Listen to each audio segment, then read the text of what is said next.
He had withstood the eeriness of the place.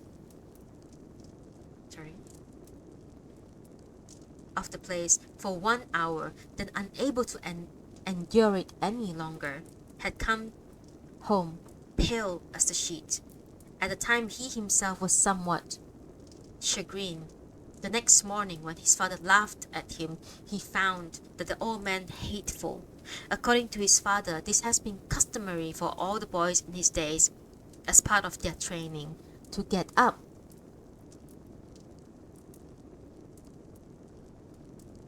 Sorry, one moment, please.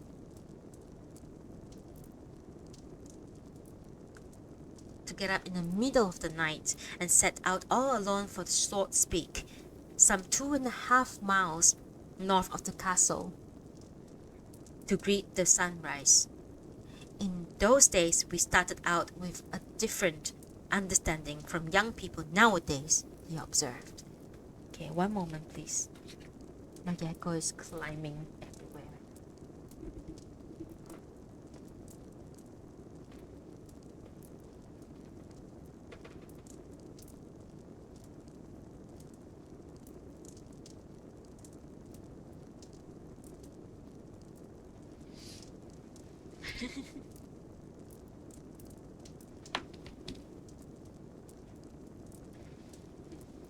Man, my gecko is strong.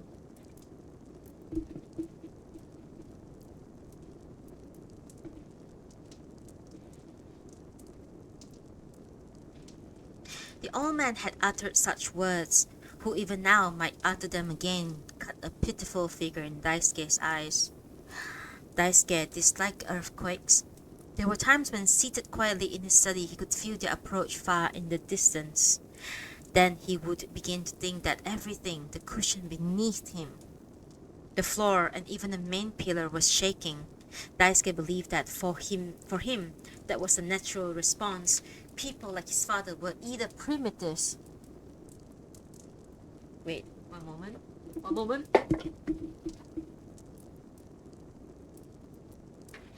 Oh my god. Oh no.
Sorry. Oh boy. She tried to climb out from a box, and I thought I would leave her enclosure open for a while, but she's trying to climb out of the enclosure. I'm so sorry.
make sure that she's safe.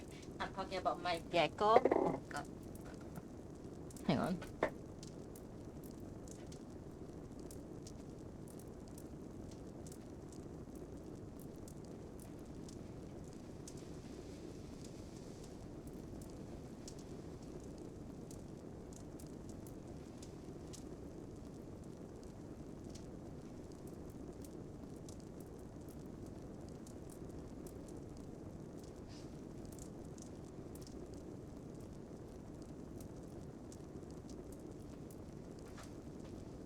I didn't know that she's so powerful. She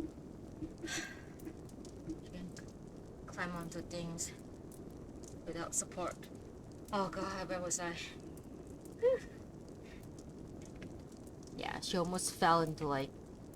Yeah, if she fell out of a box, that's it then. I don't think I can find her. Sorry! Oh my god, hang on. We're currently reading chapter 3 of それから by Natsume Sōseki.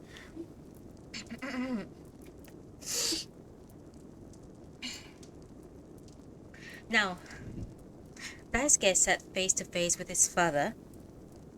The small room had extended eaves so that as one looked out upon the garden while seated, the edges of the eaves seemed to cut off view.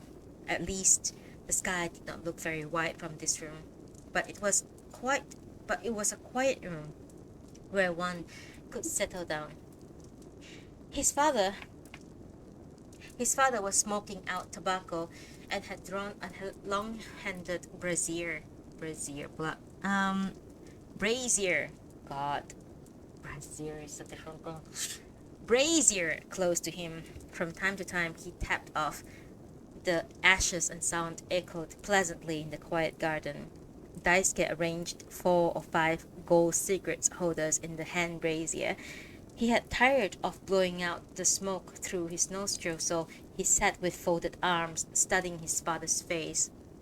For all the years, there was a considerable amount of flesh left to that face, yet the cheeks were sunken and the skin on the eyes sagged beneath the heavy brows. The hair was yellow rather than snowy white.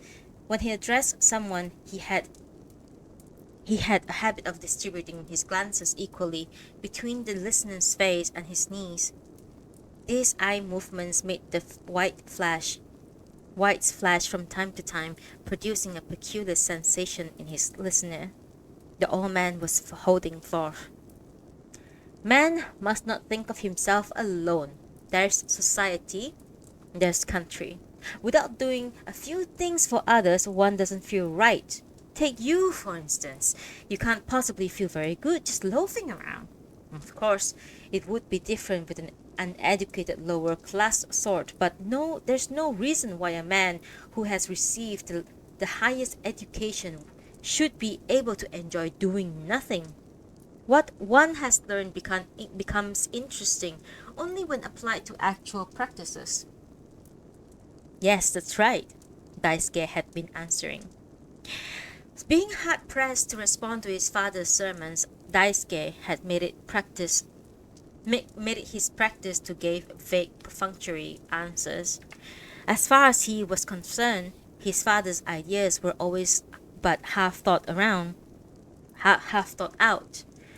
Having resolved a given question to his liking, he would launch out from that point. Thus, there was not an ounce of significance to what he had said. Furthermore, though he might seem to be arguing for altruism as the guiding principle one minute, he would switch to the protection of self-interest to the next. His words flowed abundantly with an air of great importance, but the content was worth hardly a moment of their listener's reflection. To attack his logic at its foundations and bring it tumbling down, there would have been an enormously difficult task, and what was more, an impossible one. Daisuke had concluded it was preferable to leave it untouched altogether. His father, however, starting from the premise that Daisuke belonged to his solar system, assumed that it was his right to determine every inch of his son's orbit. Hence, Daisuke had no choice but to revolve politely around the sun that was his father. If you don't like business, that's that. Making money is surely not the only way to serve Japan. I won't object if you don't earn any money. I can understand that you wouldn't take it well if I meddled in your affairs merely for the sake of money. As far as money is concerned, I will continue to support you as I always have. I don't know how many years are left me, and I can't take it with me when I die. Your monthly allowance is no problem, so stand up and do something. Do your duty as a citizen. You are 30 now, aren't you? Yes. It is unseemly to be idle and unemployed at 30. Daisuke had never considered himself idle. He simply regarded himself as one of those higher beings who dispose of a large number of hours unsullied by an occupation. Whenever his father started in this vein, Daisuke felt sorry for him. The crystallization of heightened intellectual and aesthetic sentiments, the fruit of all those days and months spent in meaningful pursuits, none of this would register on his father's infantile mind. Since there was nothing else to be said, Daisuke answered seriously, "Yes, it is a problem."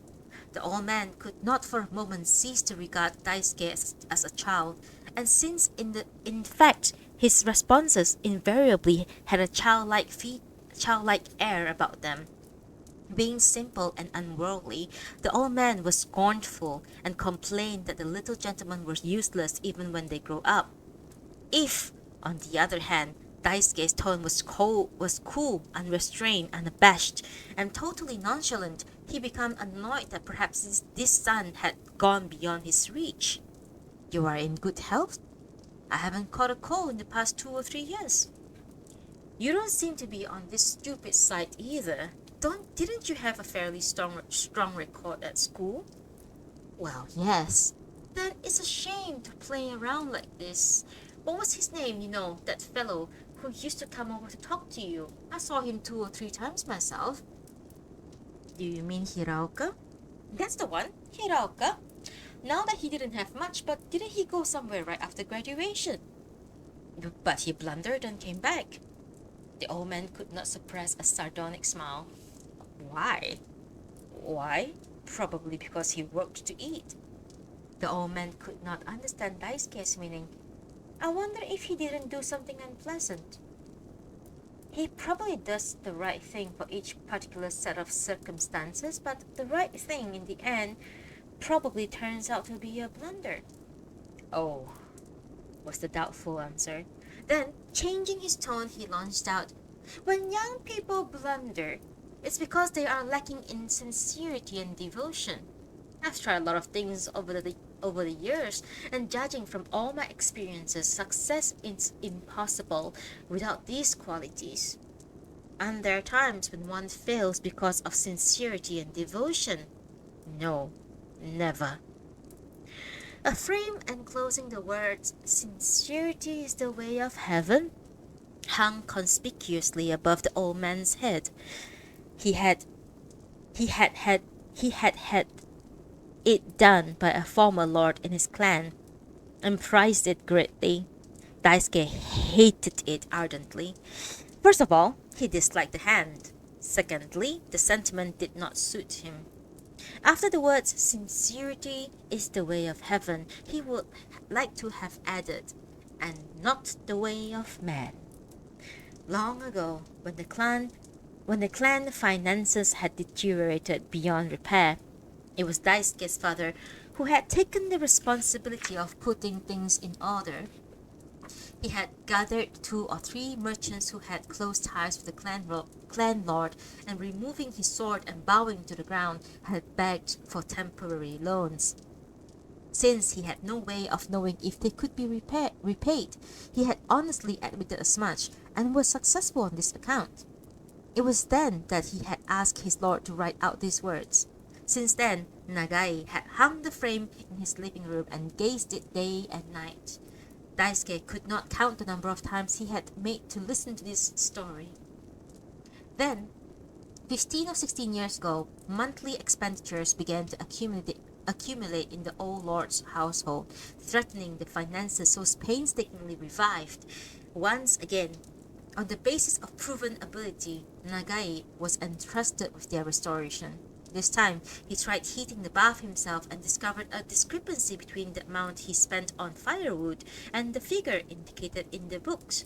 Beginning with a thorough investigation of this point, he dedicated his soul night and day for an entire month to this problem, until finally he arrived at the perfect technique for heating the bathtub. Since then, the old lord had lived in relative comfort. Given this past history, and given that he had not ventured to carry his thinking one step beyond this past, Nagai continued to proclaim the twin virtues of sincerity and devotion. I don't know why, but it seems that you are lacking in sincerity and devotion. That won't do. That's why you can't do anything. I am both sincere and devoted. It's just that I can't apply these qualities to human affairs. And why is that? Daisuke was again at a loss for a reply. Sincerity and devotion were not ready-made commodities that one kept stored in the heart. Like the sparks produced by rubbing iron and stone, they were phenomena that arose from a genuine encounter between two human beings. They were not so much qualities to be possessed as they were byproducts of a spiritual exchange. Hence, without the right individuals, they could not come into being. Father, the words of the Analects or Wang Yingming are like gold plate, and you swallowed them whole. That must be why you talk the way you do. Gold plate? Daisuke was silent for a moment. The words are still gold plate when they come out of your mouth. Although his curiosity was aroused, Nagai could not venture to grapple with these bookish, eccentric, naive youth's epigrammic words. Some 14 minutes later, the old man changed into street clothes and took the rickshaw somewhere. Daisuke saw him to the entranceway, then returned and opened the door to the living room. This room, a recent addition to the house, was in Western style, and many of its furnishing had been executed by professionals according to Daisuke's designs. Of particular interest to Daisuke was the decorative painting around the transom, the result of lengthy discussion with a certain artist acquaintance. Daisuke stood up and examined the colors unfolding like a picture scroll, and was pained to discover that they were not nearly as pleasing as the last time he had seen the painting. Disturbed, he began to scrutinize each section when suddenly his sister-in-law entered. "Oh, here you are," she said, adding immediately, "Have you seen my comb anywhere?" It turned out to be at the foot of the sofa. She had loaned it the day before to Nuiko, who had misplaced it. As if supporting her head in both hands, she began to thrust the comb into her hair, which was done in Western style. Meanwhile, she looked up at Daisuke and teased, "Standing around looking blank as usual." "I got another lecture from father." "Again?" You do get scolded a lot. How tactless of him to get going as soon as he's home. But you haven't been very good either. You don't do a thing your father wants you to." "I never argue with him. I always restrain myself and listen to everything." "That's what makes it worse. Whenever he says something, you say yes, yes, and you don't do it." Daisuke gave a wry smile and was silent. Umeko sat down facing him. She was a slender, dark-complexioned woman with clear eyebrows and thin lips. "Come, have a seat. I'll keep you company for a while." But Daisuke remained standing, studying his sister-in-law's appearance. "That's a funny collar that you're wearing today." "This?" Umeko drew her chin in and knit her brows, trying to see her collar. "Oh, I bought this the other day." "It's a nice color." "Never mind that. Just sit down." Daisuke took a seat directly opposite hers. "I am seated. What did you get scolding about today?" I'm not really sure. But I was a little surprised by father's service to society and country. It seems that he has been serving without a moment's rest since he was 18. And that's how he has gotten where he has. If serving society and country earns you as much money as it has, father, I wouldn't mind doing it either. So, why don't you get serious and start doing something? You think you can make money lying down. I've never yet tried to make money. Even if you don't try to make money, you spend it, so I don't see the difference. Did my brother say something? Your brother was shocked by your behavior long ago. He doesn't say anything anymore. That's pretty stiff, but anyway, I think he's more admirable than father. Why? Oh, you awful thing, trying to flatter me. That's what's wrong with you. You put on a serious face and then make fun of people. Is that right? Is that right indeed? As if you were talking about someone else. You ought to do some thinking once in a while. Every time I come here, I end up feeling like Kadono. What's Kadono? Oh, the houseboy at my place. If you ask him anything, he always answers, is that the way it is? Or, is that right? He says that? He must be terribly strange. Daisuke paused for a moment and looked over at Umeko's shoulder between the curtains at the beautiful sky. Far in the distance there stood a tall tree. It had sprouted light brown shoots all over, and the soft tips of its branches melted into the sky, as if blurred by the drizzle. The weather has turned nice, hasn't it? Shall we go cherry blossom viewing somewhere? Yes, let's. I'll go. So tell me. Tell you what? What father said. He said lots of things, but I don't think I could repeat them so that they would make any sense. I'm not smart enough. There you go again, playing the fool. I know all about it. Then let me hear about it. Umeko drew herself up in a little primly. You have become rather free with your tongue these days.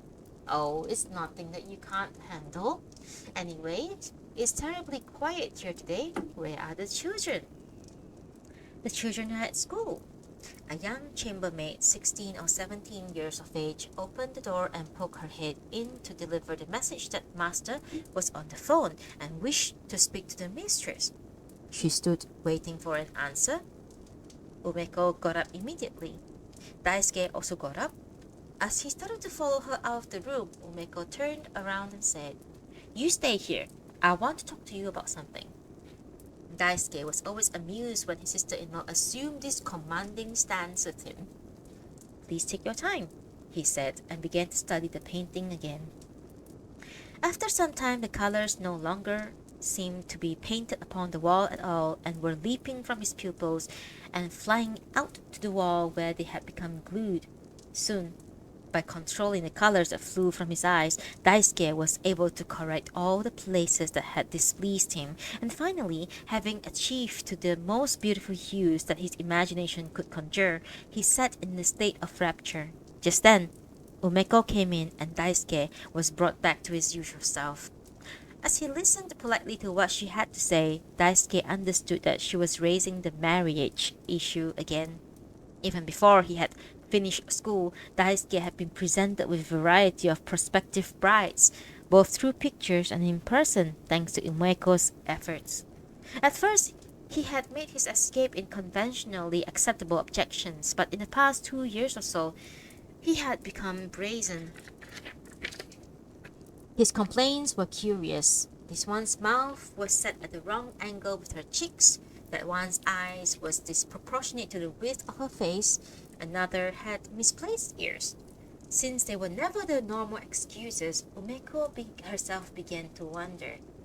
She concluded that she had exerted herself too much, and that was why Daisuke had begun to abuse her kindness and behave so irresponsibly, and that the best thing would be to abandon him to his own resources until he came begging for help.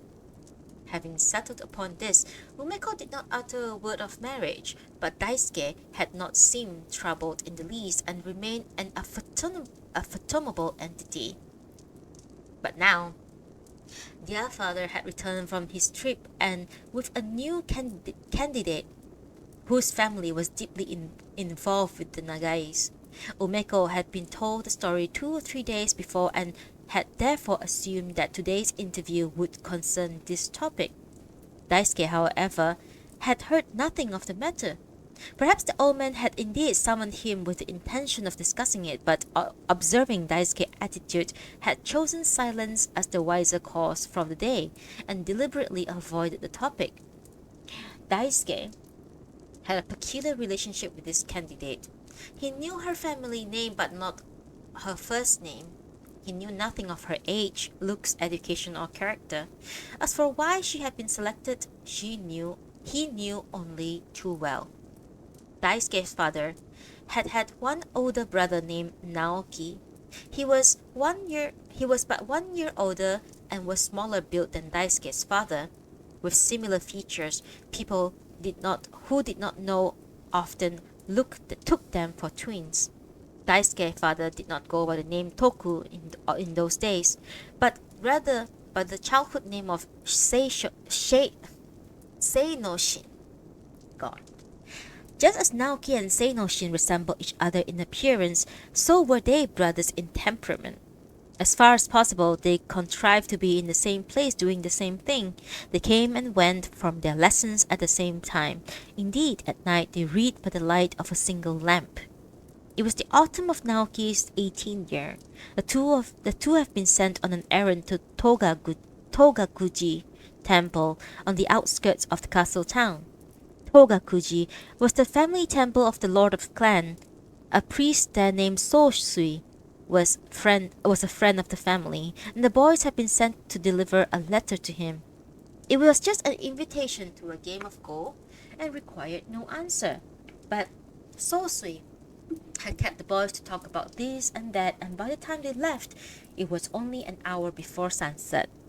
There was a festival that day and the town was bustling. The two hurried through the crowds, and just as they were about to turn a corner, they ran into a fellow named Hoguri. Hoguri and the brothers had never been on good terms. That evening, Hoguri appeared to be quite drunk, and after shouting 2 or 3 words, lunged out at Naoki, sword in hand. Naoki had no choice but to draw his sword and stand up to him. His opponent was a formidable reputation for violence and was powerful in spite of his intoxicated condition. Left alone, Naoki was sure to lose. So the younger brother drew his sword, and together they cut Hoguri to pieces. In those days, the understanding that if one samurai killed another, the aggressor had to commit seppuku. The brothers went home fully resigned to their fate. Their father, too, was prepared to line up and assist in the rite. Unfortunately, however, their mother had been invited to the acquaintance house for the festival and was away. Their father, out of the very human desire to let them see their mother just once more, sent for her immediately. While awaiting her return, he stalled for time by admonishing the boys and supervising their preparations for the room for the rite. Now, it happened that their mother was visiting a distant relation named Takagi. Takagi was a man of considerable influence, of a convenience in those days when the world was just beginning to stir and the samurai code was not enforced as strictly as it had once been. Moreover, the victim was a villainous youth of ill repute. So Takagi returned with the boy's mother and persuaded the father to take no action until official instructions were handed down. Takagi set out to exert his good offices. He won over the chief retainer and through him convinced the lord himself. The victim's father, unexpectedly though, turned out to be a man of reason who not only deplored his son's misconduct, but once it was established that it was he who had dealt the first blow and created the disturbance, made no move to protest the lenient treatment being sought for the boys. The brothers clustered themselves in a single room for some time as a sign of penitence. Then they slipped away without anyone's notice. 3 years later, the older brother was killed in Kyoto by a roaming samurai. On the 4th year after the incident, the Meiji era dawned, and 5 or 6 years after that, Seinoshin brought his parents over to Tokyo. He found a wife and changed his name to the single character of Toku. By then, Takagi, who had saved his life, was dead, and his adopted son-in-law headed the family. Nagai tried to persuade this man to come to Tokyo, perhaps to lecture on the procedures of government services, but he refused. The man had 2 children. The son went to Kyoto and entered Toshisha University. Upon graduation, he had reportedly spent several years in America, but now he was in business in Kobe, a man of considerable means. The daughter had been married to a man who ranked among the largest taxpayers in the prefecture. It was their daughter who was now being considered for Daisuke. What a complicated story! I couldn't believe it, said Umeko to Daisuke. We've heard it so many times from father. Well, there's never been any talks of marriage up until now, so I didn't pay much attention. So Sagawa had a daughter. I didn't know at all.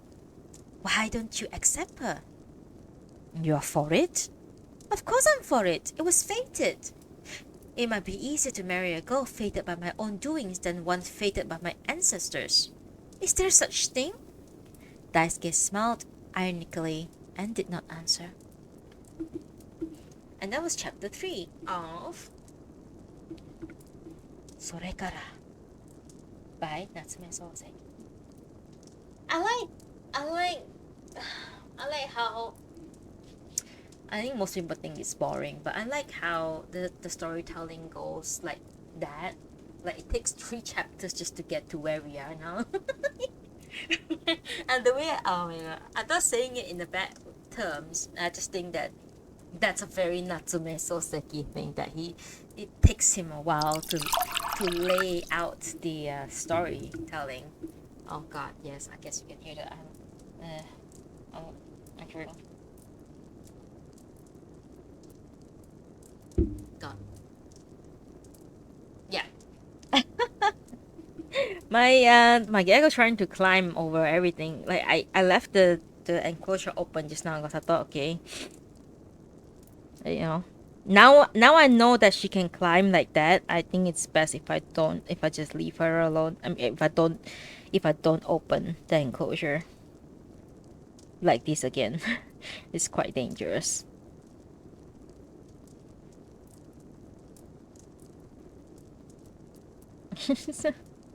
Ah, man.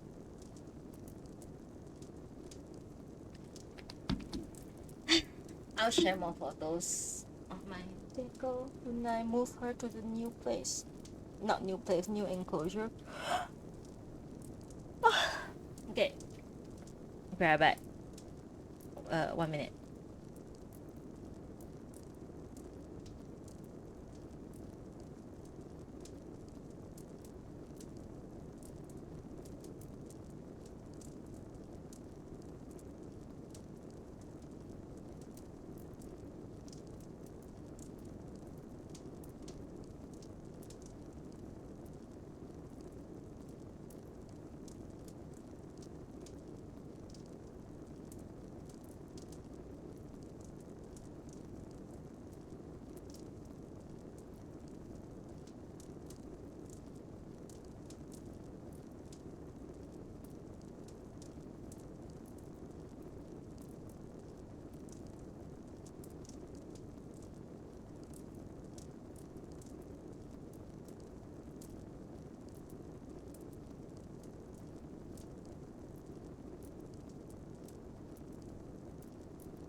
I is back.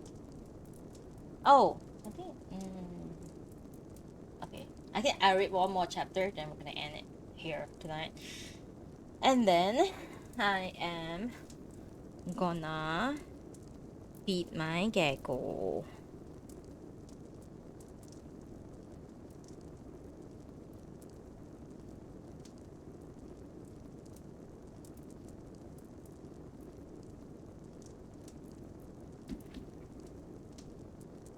What does gecko eats? Gecko eats worms and crickets and roaches, but I don't feed crickets because they can jump. And yeah, I feed her roaches. Oh, sorry, I don't mean to yawn. happy hair roaches and worms, mealworms. So when you raise a gecko, you don't only raise a gecko, you have to raise a bunch of worms, and you have to keep a bunch of worms and roaches.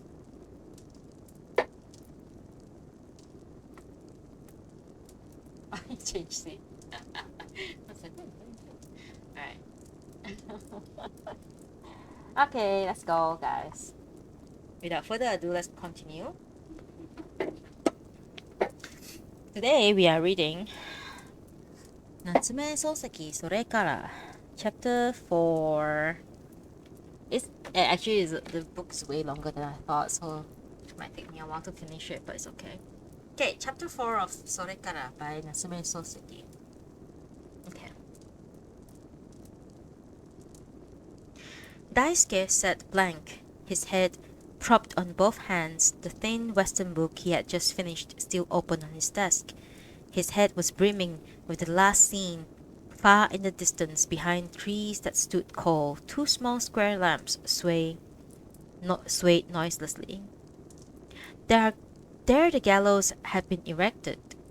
The condemned men stood in the dark. One of them complained that he had lost a shoe, that he was cold.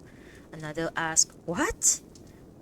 The first repeated that he had lost a shoe and was cold. Someone asked where M was. Another voice answered, "Here." Something large, whitish, and flat showed from between the trees. A damp wind came from its direction. "It's the ocean," said G. Presently the lamp lit up the letter containing the sentence and the white hand, an ungloved hand that held it. "You don't have to read it out loud, do you?" someone said. His voice trembled. Soon the lamps went out. "Now I'm all alone," said K. He heaved a sigh. S was dead. W was dead. M was dead. He was all alone. The sun came up from over the ocean. They piled the bodies onto a cart and began to pull. Their stretched necks, the popped eyes, the tongue dampened by a froth of blood like a horrible flower. They piled them on and went back to the road. Daisuke mentally reviewed the last scene of Andreev's, the 7 that were hanged up to the point, then drew in his shoulders and shuddered. At such times, he was overcome by intense anxiety as to what he should do if ever confronted with such a situation. When he thought about it, he knew he could not die, but still he would be killed against his will. How cruel that was! He imagined his tortured self trapped between the cravings of life and oppressions of death, as he sat picturing the agony of his wandering from one to the other, he began to feel every hair on his back stir until it was unendurable.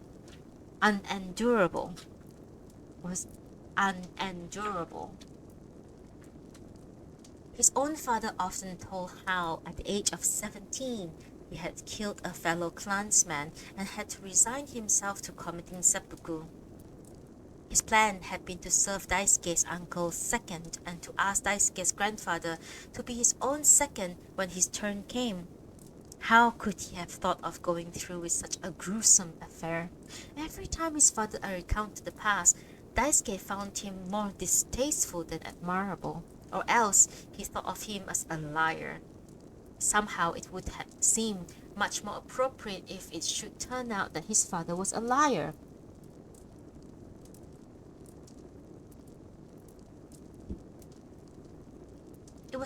It was not just his father. There was a story like this about his grandfather too. When he was young, a fellow fencing pupil was so skilled that he had incurred someone's envy. And one night, as he made his way through the rice fields back to the castle town, he was cut down. Daisuke's grandfather was the first to rush to the scene, and lantern in his left hand and drawn sword in his right, and beating the corpse with the sword. He was said to have shouted, "Take courage, Gunpei! The wound is slight!" Daisuke's uncle had been killed in Kyoto when a hooded man had noisily broken into the inn where he was staying. The uncle had leaped from second-story eaves but tripped and fell on the garden rock and was mercilessly cut down from above. The story went that his face had looked like a piece of sliced up raw fish. Some days before he was killed, he had walked in the middle of the night from Shijo Avenue to Sanjo in high clogs, wearing a raincoat and shielding himself from the snow with an umbrella. About 200 yards from his inn, a voice had suddenly called from behind. Master Nagai Naoki, Daisuke's uncle, who had not who had not so much as cast a glance behind, but with his umbrella held high, had continued walking to the inn door, where he opened the grating and stepped in. Then the story continued. He slammed it shut and turned and announced, "I am Nagai Naoki. What's your business?" Daisuke's immediate response to such stories was not admiration but terror. Before he could get around to appreciating the bravery, he was overcome by the raw smell of blood penetrating his nostrils. Daisuke's current theory was that if it were possible for him to die at all, death would have to come at that instant, marking the height of a paroxysmic seizure. But he was hardly the convulsive type. His hands trembled, his feet trembled. It was nothing out of the ordinary for his voice to tremble or his heart to skip a beat. But in recent years he never became agitated. Heightened agitation was a condition that naturally enabled one to approach death, and it was obvious to Daisuke that each time it occurred, it became that much easier to die. At times, out of curiosity, he wished he could at least advance to the neighborhood of that condition. Whenever he analyzed himself these days, Daisuke was startled to discover how changed he was from the self of 5 or 6 years before. He turned the book over on his desk and got up. The glass doors of the veranda were slightly open and warm wind blew in gaily. It was the red petals of the potted amanthus flutter gently. Sunlight fell on the large blossoms. Daisuke bent over and peered into the flowers, then took a little pollen from the wispy stamen and carried to the pistil, where he carefully smeared it on. Did the ants get to it? Kadono came in from the entranceway he had on his hakama. Daisuke continued to stoop and lifted on his face towards Kadono. "You've already been?" "Yes, I have." "Yes, they said they were going to move in tomorrow." He said that he had just been thinking of coming over today. "Who said?" "Hiraoka?" "Yes. Yes, it looked like he was terribly busy with something. You're completely different, aren't you, Sensei? If it's ants, why don't you try to pouring vegetable oil over them? Then, when they can't stand it and come out of their holes, you can kill them off one by one. I can do it if you want." It isn't ants. On nice days like today, if you take the pollen and smear it on the pistil, it will bear fruit one of these days. I have the time, so I'm just doing it as the man at the nursery said." "Oh, I see. The world sure has become convenient, hasn't it? But bonsai are a nice thing to have around. They are pretty, and they give you something to look forward to." Daisuke thought it was too much trouble to answer him. Eventually, he said, "Maybe I'll quit fooling around for now." He got up and sat down in the cane easy chair on the veranda. Kadono became bored and left for his own 3-mat room in the side of the entrance. He was just about to open the shoji and go in when he was called back to the veranda. "Hiraoka said he was coming today?" "Yes, it sounded like he might come." "Then I'll wait for him." Daisuke decided against going out. He had been rather concerned about Hiraoka since the other day. When he had last visited, Hiraoka's situation was such that he could not afford to be leisurely. His story then was that there were 2 or 3 possibilities he planned to look into, but Daisuke had no idea what had become of them. He had gone twice himself to their inn in Jimbocho. The first time Hiraoka had been out, the second time he was in, but he was standing in the threshold of the room, still in his western clothes, scolding his wife hurriedly, or so it unmistakably seemed to Daisuke that he had caught but a glimpse when he went down to the corridor unannounced and appeared before their room. Hiraoka had turned towards him slightly and said, "Oh, it's you." There was nothing hospitable in his face or in his manner. His wife's pale face had peered from the room, and recognizing Daisuke had blushed. Daisuke somehow felt awkward about sitting down.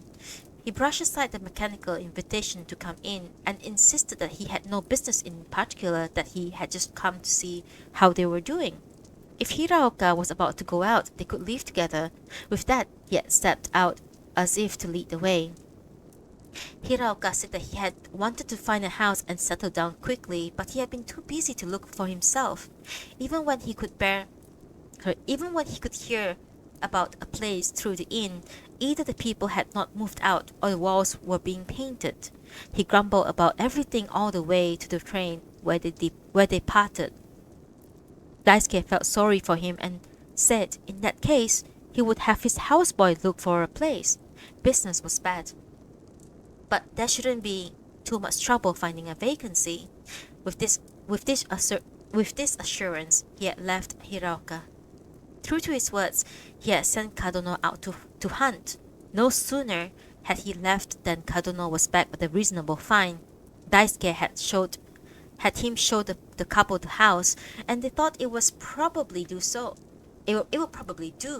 But since Daisuke felt an obligation to the landlord, and moreover planned to have Kadono look further if this house did not suit them, he had sent Kadono back to get a definite answer.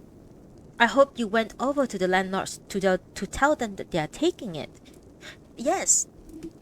I stopped on the way back and told him they were moving in tomorrow." Daisuke sat on his chair and thought about the future of the couple who was setting up housekeeping for the second time in Tokyo. Hiraoka had changed considerably since they had parted in Shimbashi 3 years ago. His record was that of a man who had climbed but 1 or 2 rungs on the ladder of life before stumbling and falling. The only fortunate thing was that he had not climbed very far, but that meant only that there were no obvious wounds to be exposed to the eyes of society. His emotional states were already betrayed signs of impairment. This had been Daisuke's immediate impression for the first time he saw Hiraoka. But when he considered the changes in himself over the past 3 years, he thought it possible that he had affected Hiraoka's reaction towards him, and he revised the assessment. Still, when he recalled Hiraoka's manner, his words and gestures at the time, Daisuke had gone to the inn and left so hurriedly with him without even going in. He was forced to return to his original conclusion. That day, the center of Hiraoka's face had been a bundle of nerve endings. Whether it was the wind or grain of sand, he had uninhibitedly twitched his brows, which looked as if they were subjected to constant irritation. Everything he said, regardless of the content, sounded restless and pressured to Daisuke. Hiraoka's manner, in short, brought to mind a man of weak lungs and was struggling to swim through a mass of gelatin. "He's in such a hurry," Daisuke had murmured to himself after seeing Hiraoka off at the streetcar stop. Then he had thought of the wife left behind at the inn. Daisuke had never addressed Hiraoka's wife as Okusan. He always called her Michiyo-san, just as he had the days before she was married. After leaving Hiraoka, he had toyed with the idea of going to the inn. Perhaps he would have a talk with Michiyo-san, but somehow he could not go. He even stopped in his steps to think it over, and though he could find nothing wrong with his going, he still felt uneasy and could not go. If he mustered up his courage, he thought he could do it. But for Daisuke to be so courageous would be a painful effort. Once he got home, however, he was restless and somehow dissatisfied, so he went out for a drink. Daisuke could drink enormous quantities, and that night he drank especially heavily. Something must have come over me then. Leaning back in his chair, a comparatively detached Daisuke examined his own shadows. "Did you want something?" Kadono came in again. He had taken off his hakama, so that his dumpling-like bare feet showed. Daisuke looked at his face without a word. Kadono, too, looked at Daisuke's face and for a moment was left standing blankly. "Didn't you call me?" "Well, well," he said and disappeared. Daisuke did not see anything amusing in this. "He said he didn't call me, Auntie. I thought it was funny. I told you I didn't hear him clap or anything." These words came from the morning room, followed by a laughter from Kadono and the old woman. Just then, the much-awaited guest arrived. Kadono, who had gone to answer the door, came back with somewhat peculiar expression on his face. He wore this expression all the way to Daisuke's side, where he said, almost in a whisper, "Sensei, it's Okusan." Daisuke left his chair without a word and went into the living room. Hiraoka's wife had a rather dark hair for a fair-complexioned woman. Her face was oval with clearly shaped eyebrows. Glancing at her, one felt vague loneliness, reminiscent of the old ukiyo-e woodblock prints. Her complexion had noticeably lost its luster since their return to Tokyo, so much so that Daisuke had been a little startled the first time he saw her at the inn. Thinking that she might not have recovered from the long, tiring train journey, he had asked if that was what was wrong, and was told no. She always looked like this these days. Then Daisuke had felt sorry for her. Michio had given birth 1 year after leaving Tokyo. The baby had died soon after, and Michio's own heart seemed to have been damaged in childbirth. She had often been ill since. At first, she had just rested at home, but no matter what she did, she could not seem to make satisfactory progress. She had finally gone to a doctor. He said he could not tell for sure, but it might be a certain heart disease with a difficult name. If that was the case, then some of the blood pumped into the arteries was backing up. This was a chronic condition with little hope for a complete cure, a verdict that had alarmed Hiraoka. Perhaps because he exerted his utmost for her recovery, she regained a good deal of spirits at the end of the year. There were many days when her complexion had its old clear glow, and Michio herself was feeling quite encouraged when, about 1 month before their return to Tokyo, she suffered a setback. The doctor's story was that this time her heart was not at fault. It could never be strong, but it had certainly not worsened.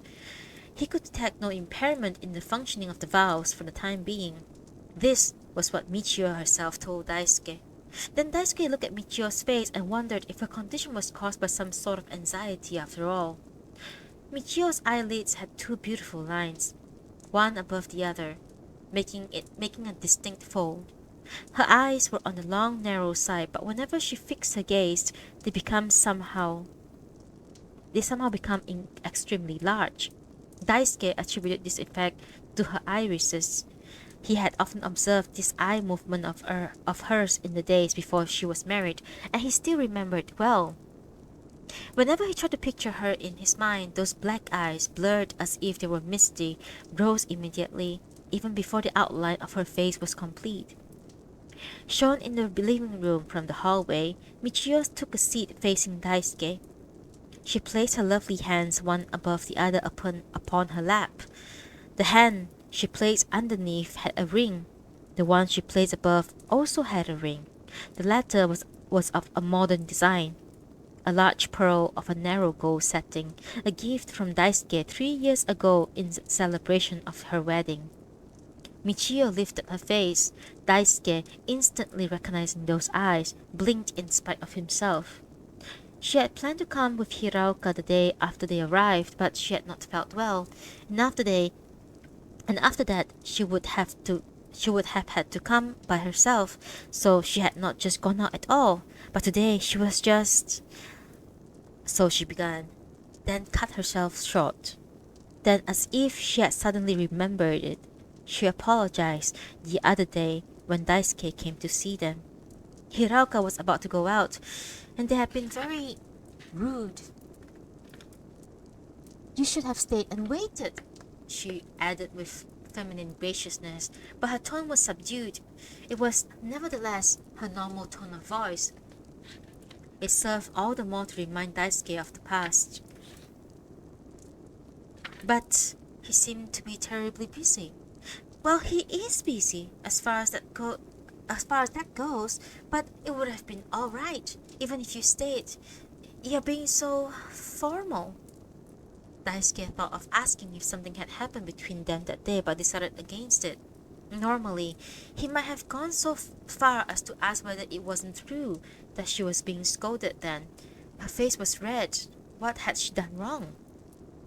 Their relationship was so close to have permitted as much, but he felt that her present charming conversation was painful effort to cover up an awkward situation, and he did not have the heart to joke. Daisuke lit a cigarette and, dangling it from his lips, leaned back in his chair and relaxed. It had been such a long time. Shouldn't we get something to eat? As he said this, he thought that his manner was in some small measure comforting to the woman. No, thank you. Not today. I can't stay, answered Michio, showing a glimpse of an old gold tooth. Oh, come on. Daisuke lifted his hands behind his head and knitting his fingers together. Look at her. She bent over and pulled out a small watch from her obi. When Daisuke gave her the pearl ring, Hiraoka had presented her with this watch. Daisuke remembered how, after buying their respective gifts at the same store, they had exchanged glances, then laughed as they went out. Oh, it's already after 3. I thought it was only 2. I had stopped by places on the way over, she explained as if to herself. Are you in such a hurry? Yes, I would like to get back as soon as possible. Daisuke took his hands from his head and tapped the cigarette ashes. You have become awfully domestic in 3 years. I guess it can't be helped, he said laughingly. But there was something bitter in his tone. Oh, but we are moving tomorrow. Michio's voice was suddenly animated. Daisuke had completely forgotten about their moving. But taken in by her cheerful tone, he followed up ingenuously. Then you should come for a long visit when you are moved in. But Michio started. She was at loss for an answer, and her forehead betrayed her confusion. She bowed her head. Presently she lifted her face. A faint crimson had spread over it. You see, I really came to ask you for a little favor. Daisuke's sharp intuition told him immediately what it was that Michio had come for. In fact, ever since Hiraoka had returned from Kyoto, Daisuke had subconsciously resigned himself to being faced with this problem one day. What is it? Don't hesitate to ask. You couldn't lend us some money? Michio's words were as guileless as a child's, but her cheeks were nonetheless red. Daisuke found Hiraoka's situation painful indeed, that he should have to force this woman to undergo such humiliating an experience. Listening to her story, he discovered that it was not that they needed money for moving or setting up a household. When they left the branch office, they had brought with them 3 debts. One of them had to be taken care of immediately. Hiraoka had given his word that he would pay the debt within 1 week of his arrival in Tokyo. For certain other reasons too, this debt could not be neglected like the others. So a worried Hiraoka had been running about since the day after their return, trying to put together the sum, but so far it seems without success. That was why he had no choice but to send Michio to Daisuke's for help. Is this what he borrowed from the branch manager? No. That one can be put off forever, but if he doesn't do something about this one, it could even affect his plans here. Daisuke thought that could well be the case. When he asked about the amount of the debt, it turned out to be only 500 yen. What a trifle, he thought. Yet actually, he himself had not a penny at his disposal. He realized that although it seems that as if he had never been inconvenienced for money, he was in fact quite restricted. But why did he get himself to a debt like this? It makes me miserable to think about it. Of course, I got sick too, so you can say it's my fault, but... So it was from the expenses when you were sick? No. There's a limit to what you can spend on medicine. Michio did not explain further, nor did Daisuke have the courage to ask further. Looking at Michio's pale face, He felt in it an undefined anxiety for the future. That was chapter 4 of それから by Natsume Sōseki. It's a pretty good read so far, I think. But I just realized I'm like barely 10% into the book. Now I'm questioning myself whether I can actually finish reading this book by the end of the year. I can only read 3 days, one day today, tomorrow, and on next Monday.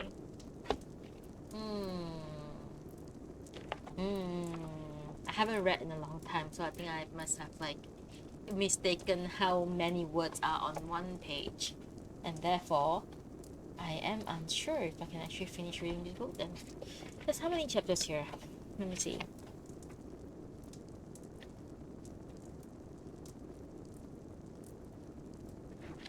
So れから 27 chapters. We are only 4 chapters in.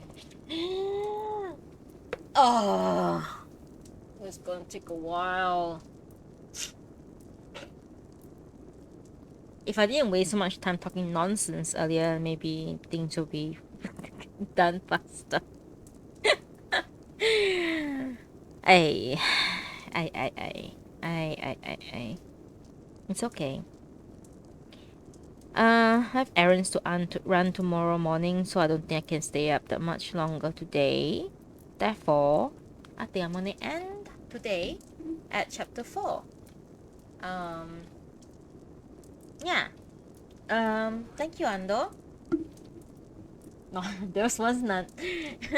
When yapping's not nonsense, it's pretty nonsense, I think. It's you talk about it. Yeah, it's more interesting than the book, I guess. No, I think the book's pretty interesting, but it's just Natsume Sōseki style. It takes forever to tell a story. That's just what he does. But I don't mind it. It's like there's no small details, guys. Patience. It's very good. Reading is good. Reading is like a meditation for me. I'm not thinking about anything. I'm just like thinking about reading the words out and getting myself involved in the story. But not involved, like getting myself like, trying to understand where the story is going. But I think it is where I'm gonna stop tonight because it's, tomorrow I can read probably like a long time. Yeah, tomorrow I can read a far longer time, I think. And we'll see. Anyways, thank you for hanging out with me today. I don't know. I guess I can read like another chapter, so I can start with like chapter 6 tomorrow. I don't know. What do I do? Let me see how long is chapter 5. Not that bad. Oh, it's only a few pages. You know what? I'll read chapter 5. It's gonna take me like 15 minutes or something. Then we'll end there. Okay, at least I get 5 chapters in. And tomorrow I can read a longer time. Maybe I'll start at like 2 o'clock tomorrow or something. We'll see. Or 3 p.m. Yeah, I think I can start in the afternoon tomorrow.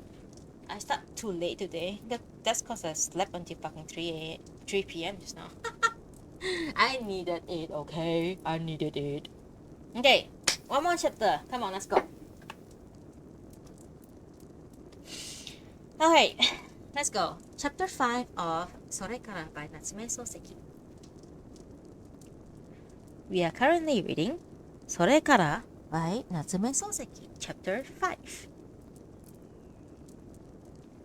Early the next morning, Kadono hired 3 carts and went to Shimbashi to pick up Hiraoka's luggage. It had arrived a long time ago, but because the couple had not found a place to live, it had been left at the station. Counting the time needed to get back to Forth and load and unload the carts, this was bound to be at least a half-day job. Unless Kadono hurried, he wasn't going to make it, Daisuke warned the minute he got out of bed. Kadono answered in his usual manner that there was nothing to it. He was unhampered by the sense of time and could give such a breezy answer. But when Daisuke explained the circumstances to him, his face began to show a glimmer of understanding. When told that in addition to delivering the luggage, he was to stay and help until all the cleaning was done, and he readily assented, saying yes, he understood everything would be all right, and left. After he left, Daisuke read until past 11 o'clock.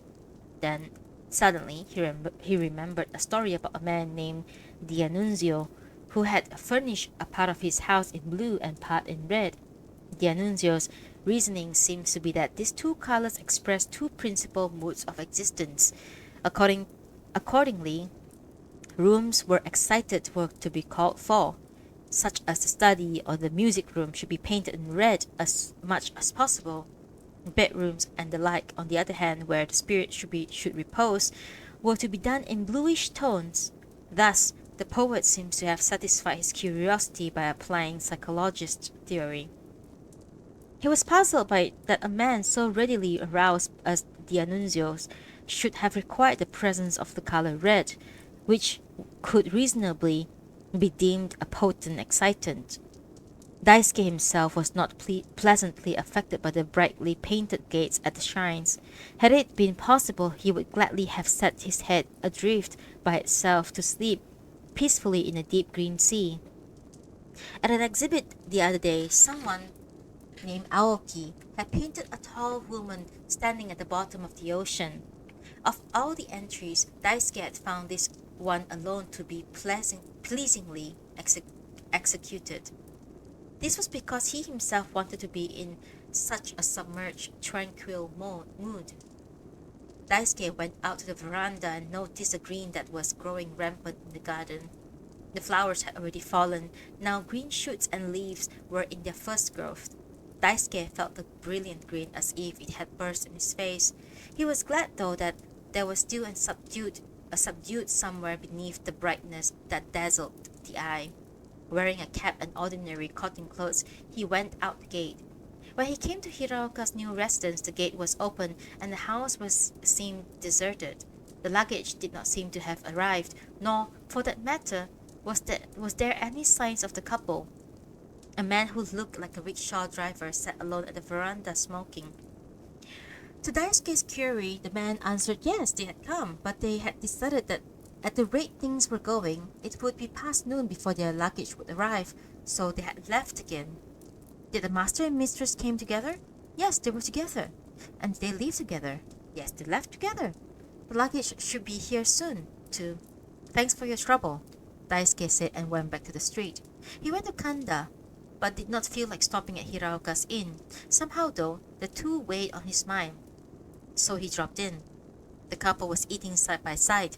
A maid with a tray in her hand sat at the threshold, her back to the corridor. Daisuke called to them from behind her back. Hiraoka seemed startled when he saw Daisuke. His eyes were bloodshot. It was because he hadn't slept well in 2 or 3 days, he said. Michio said he was exaggerating and laughed.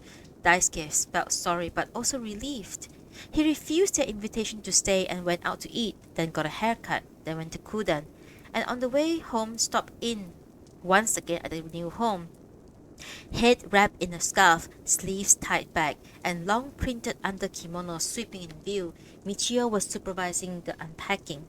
The maid who had waited on them at the inn was also there.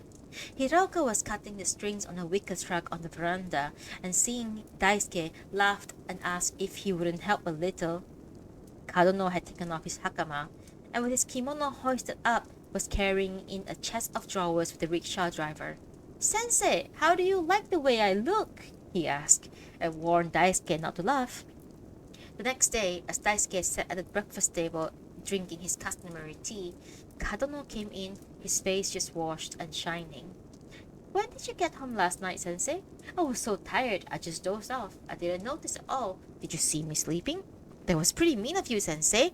Anyway, about what time was it when you got back?" "Where were you until then?" As usual, he chattered effortlessly. Looking serious, Daisuke asked, "I hope you stayed until it was all cleaned up." "Oh, yes, we got the whole place cleaned up. It was sure hard work, though. It's different from us moving, say, because There are so many things. Okusang stood in the middle of the room, sort of blank, just looking around at everything. It was pretty funny. Her health isn't very good. I guess not. I thought she looked a little pale. Completely different from Mr. Hiraoka. He's got a good build, doesn't he? I was pretty surprised when we went to the bath together last night. Daisuke soon went to his study and wrote 2 or 3 letters. One was to a friend in Korea to thank him for a piece of pottery that he had sent. Another was to his brother-in-law in France, asking him to look for an inexpensive Tanagra figurine. Past noon, he was going out for a walk. He looked in on Kadono, he sprawled out fast asleep. Seeing his innocent nostrils, Daisuke became envious. As a matter of fact, he himself had had an enormously difficult time falling asleep the night before. The pocket watch he had put by his pillow as was his custom, had made tremendous noise. He had reached out and shoved it under a pillow, but the ticking still echoed in his head. Listening to this sound, he finally dozed off, even when most of his senses had slipped into the dark caverns of sleep. He was still conscious of sewing machine that stitched through the night, its needle traveling ceaselessly through his head. Sometime during the night, that sound had turned into the chirping of insects, coming deep from the lovely shrubbery at the side of the entrance. When he had followed his dream to this far, Daisuke felt as if he had discovered a thread that spanned the space between sleep and wakefulness. Daisuke was the sort of man who, once he was disturbed by something, no matter what, could not let go of it until he had pursued it to the utmost. Moreover, having the capacity to assess the folly of any given obsession, he was forced to doubly conscious of it. 3 or 4 years ago, he had tackled the question of process whereby his waking mind entered the realm of dreams. At night, when he had gotten under the covers, began to doze off nicely, he would think, "Is this it? This is how I fall asleep." No sooner than he thought this than he was wide awake. When he had managed to doze off again, he would immediately think, "Here it is." Night after night, he was plagued by his curiosity and would repeat the same procedures 2 or 3 times. In the end, he became disgusted in spite of himself. He wanted somehow to escape his agony. Moreover, he was thoroughly impressed by the extent of his folly. To appeal to his conscious mind in order to apprehend his unconscious, and to try to recollect both of the time was, as James had put it, analogous to lighting a candle to examine the dark, or stopping to top in order to study its movement. At that rate, it stood to reason that he would never again to be able to sleep. He knew all this, but when the night came, he still thought, now. In about a year's time, the problem faded away without his notice. When he compared his dream of previous night with his old problem, Daisuke had a strange feeling. It occurred to him that it would be more graceful to cut loose a part of his conscious self and without his own knowledge surrender it just as it was to dream in progress. At the time, he asked himself if this process did not resemble the state of incipient insanity. Thus far, Daisuke never believed he could become insane, for he never became impassioned. During the next 2 or 3 days, neither Daisuke or Kadono had any words from Hiraoka. In the afternoon of the 4th day, Daisuke went to Azabu to the garden party that he had been invited. There were quite a number of guests, both men and women. The guests of honor were an immoderately tall Englishman, supposedly the member of the parliament, or a businessman of sort, and his wife wore a pince nez. The latter was quite a beauty, almost too beautiful to have come to a place like Japan. She proudly carried a Gifu painted parasol, for which she had no doubt acquired somewhere. Admittedly, the weather was unusually fine that day. As he stood on the grass in his frock coat under the piercingly blue sky, the feeling that the summer had already come spread from Daisuke's shoulders to his back. The English gentleman frowned and looked up to the sky, and said it was beautiful. His wife immediately responded, "Lovely." Since this exchange had been made emphatically in high-pitched tones, Daisuke felt the compliments delivered in English were remarkable indeed. Even Daisuke, who had 2 or 3 words addressed to him by the wife, But before 3 minutes were up, he found it unbearable and beat a hasty retreat. After him, a young lady in kimono with her hair purposely done in the traditional style, and a man who was said to have spent some years in New York on business took over. The latter professed to be a genius at speaking English and never missed an English language gathering. His greatest pleasure was to converse in English with Japanese, then to deliver a table speech in English. He had a habit of saying something, then laughing knowingly, as if it were highly amusing. From time to time the Englishman looked at him dubiously, and Daisuke thought that he should at least refrain from doing that. The young lady was doing quite well too. She was the daughter of a well-to-do man who had hired an American tutor, with whom she had practiced English. Daisuke, thinking that she excelled in language more than in looks, listened to her, utterly impressed. It was not because he personally acquainted with the host or the English couple that Daisuke had been invited. An invitation had found its way to him simply because he floated in the wake of his father's and brother's position in the society. So he made rounds to all the guests, bowing suitably to each of them, and when that was done, the guest began to saunter about aimlessly. Eventually he spotted his brother. "Oh, you came?" said Seigo, not even touching his hand to his hat. "It's quite a nice day, isn't it?" "Yeah, it's fine." Daisuke was not on the short side, but the brother was even taller. And on top of that, he had put on weight in the past 5 or 6 years, which made him look quite impressive. "Why don't you go over there and chat with the foreigners for a while?" "No, never," his brother said, grimacing. He began to toy with the gold chain hanging over his large stomach. "Foreigners are quite smooth, aren't they? Too smooth, with so much flattery, even the weather's got to behave." Sorry, that was good. Sorry.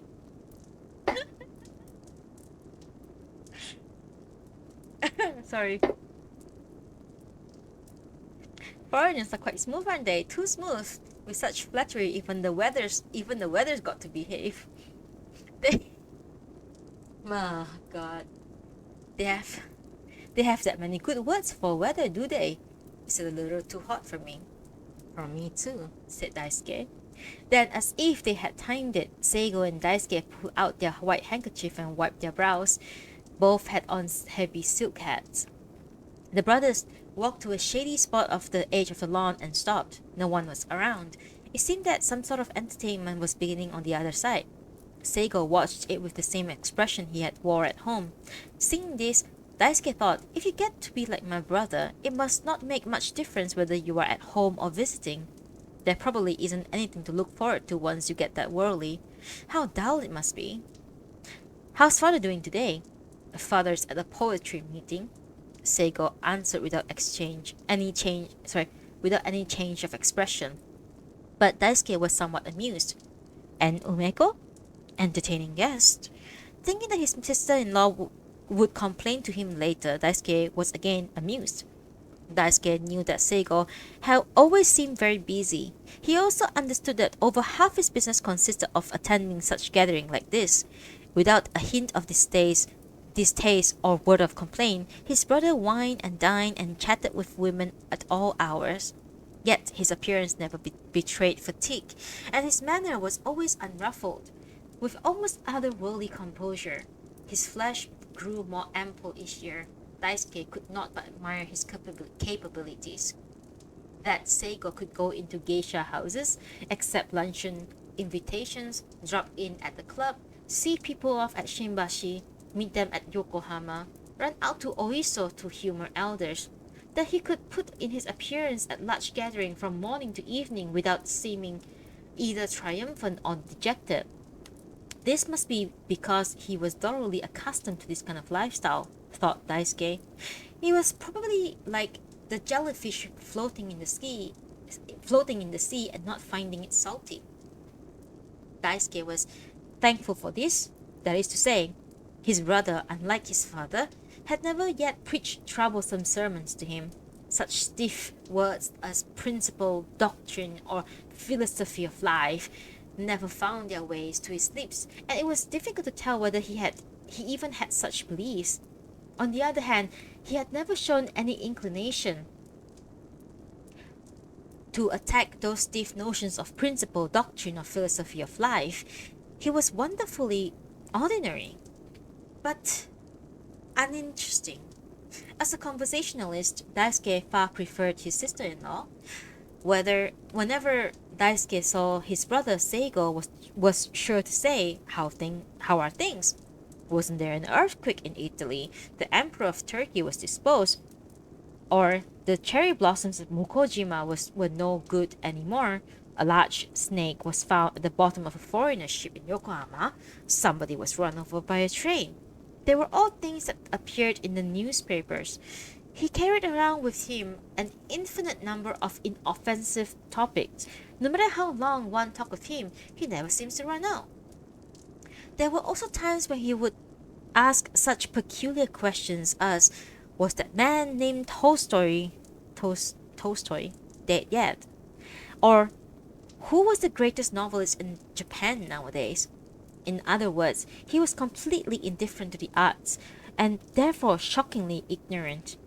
But when he asked this question so nonchalantly, he was so far beyond respect or contempt that Daisuke found it easy to answer him. Sitting face to face with his brother, Daisuke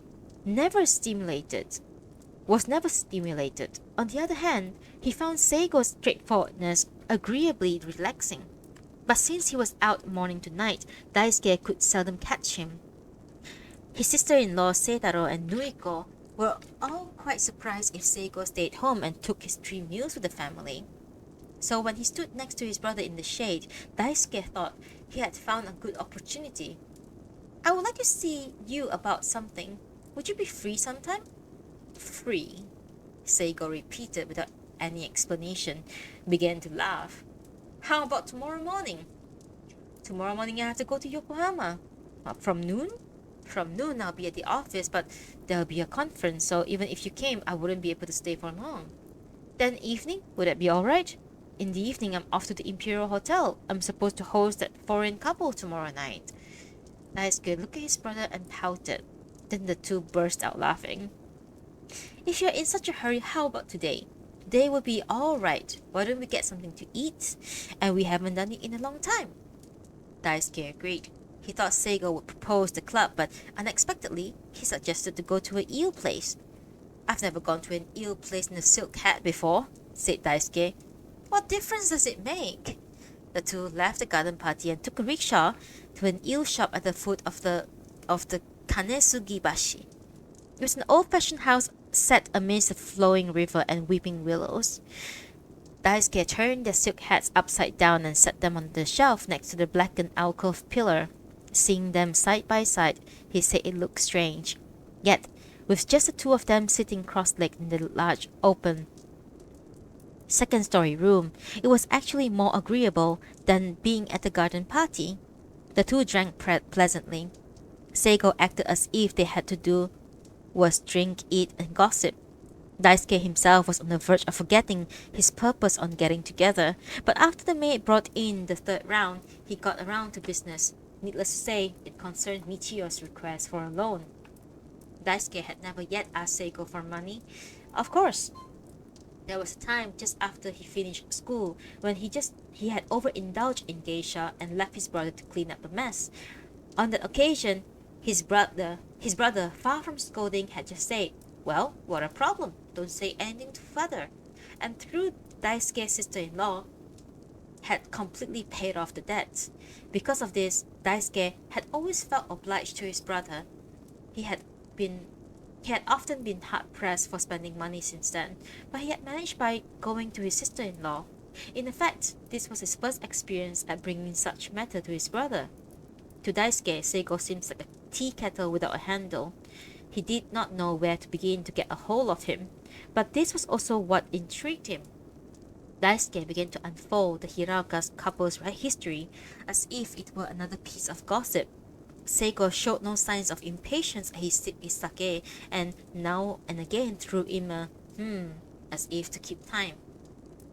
When the story advanced to the point where Michio came asking for money, he still only said, Daisuke had no choice but to say, so I felt sorry for them and said I'll see what I could do. Oh, is that right? What do you think? Can you raise the money? I can't raise a penny. I would have to borrow. Who from? Since this was the point he had been leading to all along, Daisuke said firmly, I thought I would borrow it from you. He looked at his brother's face again. It was still unchanged, and he calmly answered, I wouldn't do that. Seigo's reason had nothing to do with obligation or kindness, or even with the practical question of whether the money would be returned or not. It was simply that he had concluded that in such circumstances, things invariably took care of themselves if left alone. Seigo gave a number of examples to support his conclusion. There was a man named Fujino who rented a tenement house on Seigo's property. This Fujino had been asking to keep the son of a distant relative. Soon thereafter, the boy was conscripted and had to return to his home province for a physical. But Fujino had used up the money sent for the boy's schooling and travel expenses, and he came to Seigo asking for a loan to cover the gap. Seigo, of course, had not seen the man personally, had instructed his wife to refuse him. This notwithstanding, the son had gone home at an appointed time and undergone his physical without any great inconvenience. Then there was a time when a relative of Fujino's had used up the deposit on the house he rented, and when the renters were ready to move, he could not return the sum and came begging through Fujino. Seigo had made his wife refuse again. Still, the deposit was returned without any great difficulty. There were other examples mostly in the same vein. There's no doubt about it. Umeko's giving it away behind your back. You're pretty gullible, aren't you? Said Daisuke, laughing heartily. Of course not. Nothing of the sort is going on. Seigo looked the same as ever. He lifted the sake cup before him to his lips. And that was chapter 5. Guys, we did it. That was, 20 minutes read. But it went longer than I thought, but it's fine. And that's where I'm going to end today. I appreciate everyone's listening, even if it's just one person, which is Ando. But it's okay. It's not the numbers. It's not the number of people. It is, I appreciate everyone being here. I did it. We read a book today. I mean, not the whole book. We read 5 chapters of a book today, which is not bad. We are about 10%, about 20% into the book probably. And tomorrow will be a better day to read. And I hope we can start a little bit earlier, but we'll see. I want to relax a little bit and see how it goes. Anyway, well, that went pretty well. Thank you for dropping by today for the book reading session. And I'll see you guys tomorrow. And if I have more time, we'll chat more about random bullshit, like my life. But there's nothing going on. It's just boring. I'm just working a lot lately. And I hope you guys enjoy the book. I am enjoying it. Like I said, Natsume Sōseki stuff can be a bit boring to most people because of how the progression is always like very slow, but it's okay. We're all good. Thanks for dropping by today. I'll see you guys tomorrow. We're gonna read more chapters, maybe 10 chapters or something. Then next Monday I'm gonna read some more and hopefully I can finish it. Anyways, thank you so much and I'll see you guys soon. Bye. Thank you so much for dropping by, guys. Thank you so much for for listening me read. I'll see you guys soon. Good night. Good night. Good night. Good night. See you guys tomorrow. Bye bye. Bye.